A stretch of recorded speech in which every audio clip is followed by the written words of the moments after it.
अस्सलाम वालेकुम। In vitro fertilisation एक ऐसा मेडिकल प्रोसीजर है जिसमें लेबॉर्ट्री में फ़ीमेल के एग और मेल के स्पर्म को आपस में फर्टिलाइज करवाया जाता है और फिर इस फर्टिलाइज्ड एग को फ़ीमेल यूट्रस में इम्प्लांट कर दिया जाता है।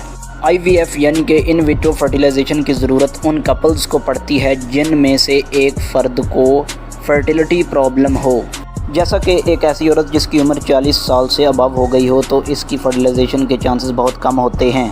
और इसके अलावा कुछ ऐसी फीमेल्स जिनकी फ्लोपियन ट्यूब में कोई ब्लॉकेज वगैरह हो गई हो या ओवरीज के साथ कोई मसला हो तो वो भी IVF की कैंडिडेट हो सकती हैं। मेल्स के अंदर ऐसे इंडिविजुअल्स सहारा ले सकते हैं जिनका स्पर्म रेट कम हो और स्पर्म की मोटिलिटी में कोई प्रॉब्लम हो। तो चलिए आइए IVF से पहले देखते हैं कि नॉर्मल फर्टिलाइजेशन कैसे होती है। एवरी मंथ फ़ीमेल में एक प्रोसेस के थ्रू जिसे ओवुलेशन कहते हैं एग ओवरी से रिलीज़ होता है और ये एग ओवरी से रिलीज़ होने के बाद फ्लोपियन ट्यूब में एंटर हो जाता है। इस दौरान अगर फ़ीमेल की अपने मेल पार्टनर के साथ मीटिंग हो जाती है तो मेल से स्पर्म वजाइना में रिलीज़ होंगे। ये स्पर्म मोटाइल होते हैं, ये वजाइना से सर्विक्स और सर्विक्स से यूट्रस की तरफ मूव करेंगे। कुछ स्पर्म्स स्विम करके फ्लोपियन ट्यूब्स में एंटर हो जाते हैं और इन स्पर्म्स में से कोई एक स्पर्म एग के अंदर एंटर हो जाता है और इस प्रोसेस को फर्टिलाइजेशन कहते हैं।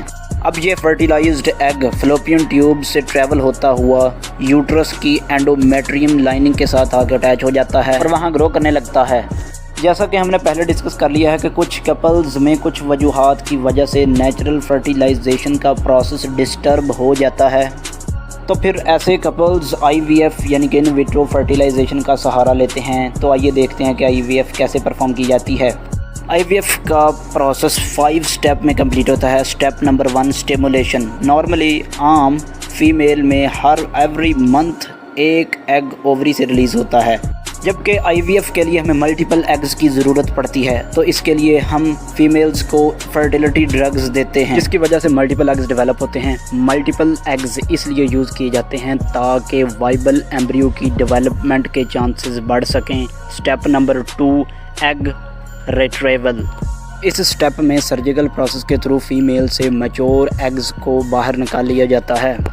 इस प्रोसेस में डॉक्टर्स अल्ट्रासाउंड के थ्रू आपकी ओवरी से मैच्योर एग्स को एक्सट्रैक्ट कर लेता है, रिट्राइवल कर लेता है। Step number 3 insemination. इस स्टेप में मेल पार्टनर से सीमन लिया जाता है और फिर या टेस्ट ट्यूब में या पेट्री डिश में एग और सीमन को मिक्स कर दिया जाता है।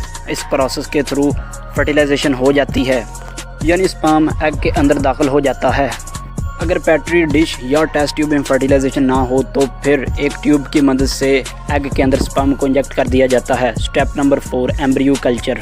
इंसेमिनेशन के बाद डॉक्टर्स फर्टिलाइज्ड एग्स को मॉनिटर करता है और उस एग को सिलेक्ट करता है जिसमें प्रॉपर डिवीजन हो रही हो। 3 से 4 दिन बाद ये फर्टिलाइज्ड एग अब एम्ब्रियो बन जाते हैं। Step number 5 transfer of embryo. इस स्टेप में कल्चर मीडियम से प्रॉपर हेल्दी एम्ब्रियो को उठाकर एक कैथेटर के थ्रू यूट्रस में इम्प्लांट कर दिया जाता है। इन विट्रो फर्टिलाइजेशन में एम्ब्रियो के यूट्रस में इम्प्लांट होने के चांसेस बहुत कम होते हैं, इसलिए 2 से 3 एम्ब्रियो को यूट्रस में इंजेक्ट किया जाता है ताकि प्रेगनेंसी के चांसेस बढ़ सकें। और इसी वजह से IVF से ट्विन्स के पैदा होने के चांसेस बढ़ जाते हैं। एम्ब्रियो के इम्प्लांट होने के बाद 10 से 12 दिन के बाद ब्लड टेस्ट किए जाते हैं ताकि प्रेगनेंसी को कंफर्म किया जा सके। होप सो आज की इस वीडियो में आपको कुछ नया जानने को मिला होगा। शुक्रिया। अल्लाह हाफिज़।